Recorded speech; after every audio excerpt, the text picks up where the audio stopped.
ಶತಮಾನದ ಐತಿಹಾಸಿಕ ಹಿನ್ನೆಲೆ ಇರುವ ಕಿತ್ತೂರ ಸಂಸ್ಥಾನಕ್ಕೆ ಸೇರಿದ ಸಂಗೊಳ್ಳಿಯ ನಿಸ್ವಾರ್ಥ ಜೀವಿ ಕ್ರಾಂತಿವೀರ ಸಂಗೊಳ್ಳಿ ರಾಯಣ್ಣ. ತಾಯಿಗಿಂತಲೂ ತಾಯಿನಾಡೆ ದೊಡ್ಡದೆಂದು ಸಾರಿ ವೀರ ಪರಾಕ್ರಮಗಳಿಂದ ಬ್ರಿಟಿಷರ ವಿರುದ್ಧ ಹೋರಾಡಿ ಕಿತ್ತೂರಿಗೆ ಮೊದಲ ಜಯ ತಂದುಕೊಟ್ಟ ಕಿತ್ತೂರ ಚೆನ್ನಮ್ಮಳ ಬಲಗೈ ಬಂಟ. ಕರುನಾಡಿನ ಜನರ ಮನೆಗಳಲ್ಲಿ ಕ್ರಾಂತಿ ಜ್ಯೋತಿ ಹಚ್ಚಿದ ವೀರ ಸೇನಾನಿ ಕ್ರಾಂತಿವೀರ ಸಂಗೊಳ್ಳಿ ರಾಯಣ್ಣ.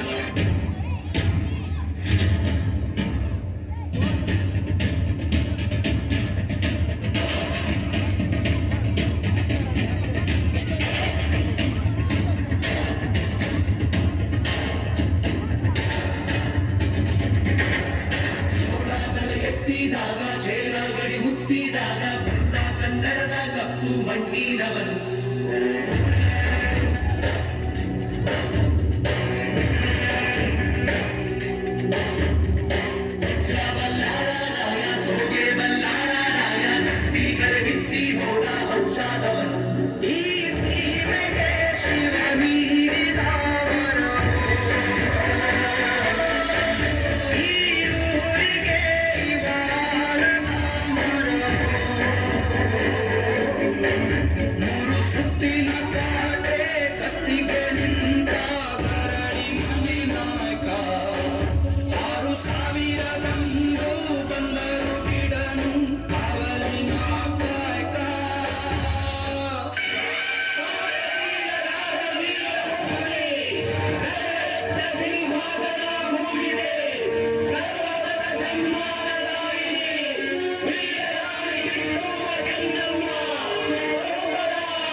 ಗುಡ್ ಮಾರ್ನಿಂಗ್ ರಾಣಿ ಸಾಹೇಬ್. ಕುಳಿತುಕೊಳ್ಳಿ. Thank you thank you. ವಿಷಯವೇನೆಂದು ಕೇಳಿ ಮಹಾಮಂತ್ರಿಗಳೇ. ಸಾಹೇಬರೇ, ತಾವು ಬಂದ ವಿಚಾರ ತಾಯಿಯವರಿಗೆ ತಿಳಿಸಿ. ನೀವು ಮನ್ರು ಒಪ್ಪಂದದ ಪರುಕಾರ ಕಪ್ಪವನ್ನು ಕೊಡುತ್ತಿಲ್ಲ ಯಾಕೆ? ನಾವು ನಿಮಗೆ ಕಪ್ಪ ಕೊಡಬೇಕೆ? ಕಪ್ಪ ಕೊಡಲು ನೀವೇನು ನಮ್ಮ ಒಳ ಹುಟ್ಟಿದವರೇ, ಬಂಧು ಬಳಗದವರೇ, ಇಲ್ಲ ತಾಯಾದಿಗಳೇ? ನಿಮಗೇಕೆ ಕೊಡಬೇಕು ಕಪ್ಪ? ಕಿತ್ತೂರು ನಿಮ್ಮಪ್ಪ ತಾತ ಮುತ್ತಾತಂದಿರು ಕಟ್ಟಿ ಬೆಳೆಸಿದ ಆಸ್ತಿ ಅಲ್ಲ, ಕನ್ನಡಿಗರ ಆಸ್ತಿ. ಹೀಗಿರುವಾಗ ನಿಮಗೇಕೆ ಕೊಡಬೇಕು ಕಪ್ಪ? ನೀವೇನು ಕಿತ್ತೂರನ್ನು ಕಟ್ಟಿದವರೇ, ಬೆಳೆಸಿದವರೇ, ಕಿತ್ತೂರಿನ ಸುಖ ದುಃಖಗಳಲ್ಲಿ ಭಾಗಿಯಾದವರೇ. ನಿಮಗೇಕೆ ಕೊಡಬೇಕು ಕಪ್ಪ? ನೀವು ಹಿಮತಂದಿಕೆ ಚಲಾಟ ಆಡುತ್ತಿರುವಿರಿ. ಇದರಿಂದ ಕಿತ್ತೂರಿನ ಪ್ರಾಣಹಾನಿ ಮಾನಹಾನಿ ಆಗುವುದು ಖಂಡಿತ.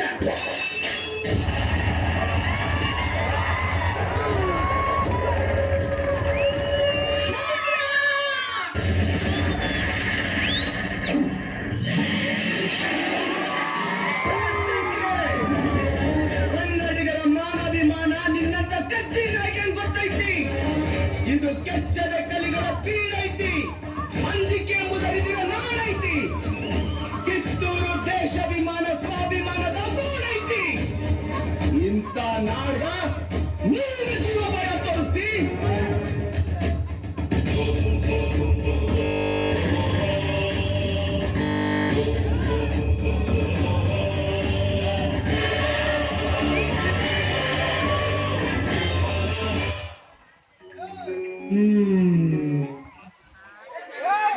ಅಡ್ವರ್ಟೈಸ್ಮೆಂಟ್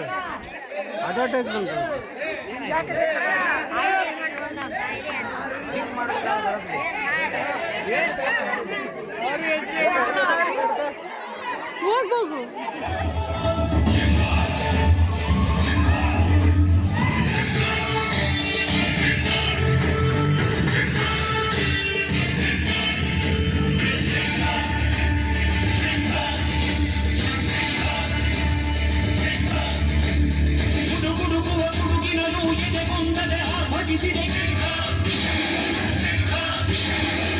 ಸಿಡಿಯುವ ಸಿಡಿಲಿನಲ್ಲೂ ಅಂಜದೆಯೇ ಅರ್ಜಿಸಿದೆ.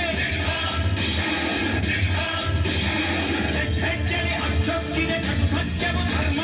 ಕಣ್ಬಿಟ್ಟರೆ ಎದುರಾಡಿಯು ಕಷ್ಟವೇ ನರಸಿಂಹ.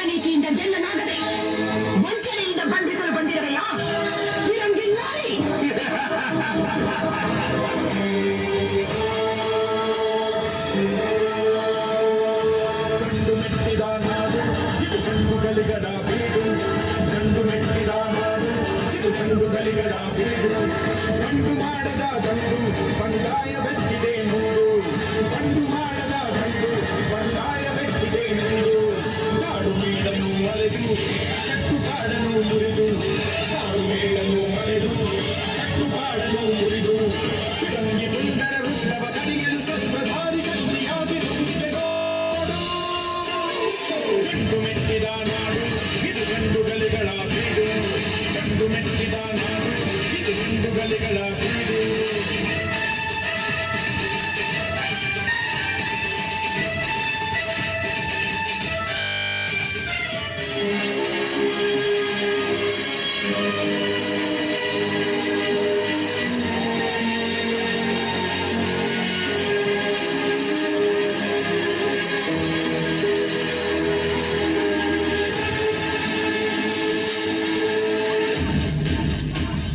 ರಾಯನ ಇಲ್ಲಿನ ಕ್ಷಣಕಾರ ನಿನ್ನನು ಕೊಲೆಗಾರ ಸುಲಿಗೆಖೋರ ಬಂಡುಖೋರ ರಾಜದ್ರೋಹಿ ಎಂದು ಆಪಾದಿಸಿದೆ.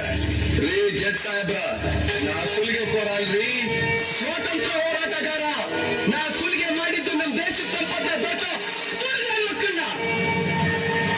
ನಾ ಕೊಲೆಗಾರ ಅಲ್ರಿ, ಸಾಮಾನ್ಯ ವಾಲಿಕಾರ. ಆದ್ರ ನಾ ಕೊಂದಿದ್ದು ದೇಶದ್ರೋಹಿಗಳನ್ನ. ತಪ್ಪೆಜ್ಜೆ ಇಟ್ಟು ತಪ್ಪು ಮಾಡಿ ಆ ತಪ್ಪನ್ನ ನಮ್ಮ ತಲೆ ಕಟ್ಟಿ ನಮ್ಮನ್ನ ಅಪರಾಧಿಗಳಂತ ಕರೀತೀರಿ. ಕಂಪನಿ ಸರ್ಕಾರಿ ಸಚಿಕಾರ.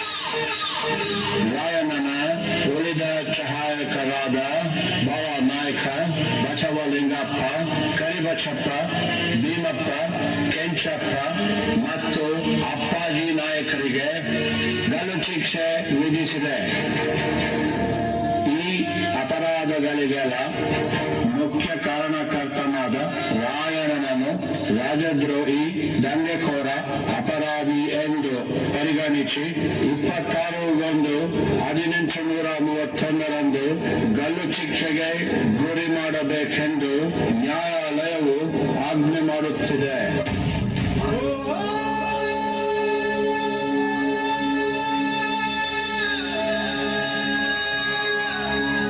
ಜನವರಿ 26ರಂದು ಗಲ್ಲಿಗೇರಿದ ಸಂಗೊಳ್ಳಿ ರಾಯಣ್ಣನ ಕಳೇಬರವನ್ನು ಅಲ್ಲಿದ್ದ ಅವನ ಅಭಿಮಾನಿಗಳು ದೇವಲೋಕದ ಪಾರಿಜಾತ ಪುಷ್ಪಮಾಲೆಯಂತೆ ಎತ್ತುಕೊಂಡು ಸಮಾಧಿ ಮಾಡಿದರು.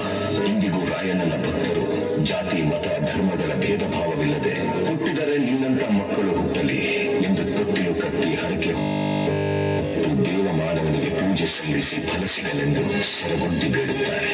ರಾಷ್ಟ್ರಪ್ರೇಮಿ ಸಂಗೊಳ್ಳಿ ರಾಯಣ್ಣ ಮರಣವಾದ ಸುಮಾರು 116 ವರ್ಷಗಳ ನಂತರ ನಟ್ಟ ನಡು ರಾತ್ರಿಯಲ್ಲಿ ದೇಶ ಬಿಟ್ಟು ಹೋಗುವ ಪ್ರಸಂಗ ಬ್ರಿಟಿಷರಿಗೆ ಬಂದೊದಗಿತು. ಅಚ್ಚರಿ ಏನೆಂದರೆ ರಾಯಣ್ಣನ ಹುಟ್ಟಿದ ದಿನವಾದ ಆಗಸ್ಟ್ 15ರಂದೇ ಭಾರತಕ್ಕೆ ಸ್ವಾತಂತ್ರ್ಯ ಬಂದಿತು. ಗಲ್ಲಿಗೇರಿದ ದಿನವಾದ ಜನವರಿ 26ರಂದೇ ಭಾರತ ಗಣರಾಜ್ಯವಾಗಿತ್ತು. ದೇಶ ಪ್ರೇಮ, ಸ್ವಾಮಿ ನಿಷ್ಠೆ, ತ್ಯಾಗ, ಬಲಿದಾನಗಳ ಪ್ರತೀಕ ರಾಯಣ್ಣ, ಕ್ರಾಂತಿವೀರ ಸಂಗೊಳ್ಳಿ ರಾಯಣ್ಣ.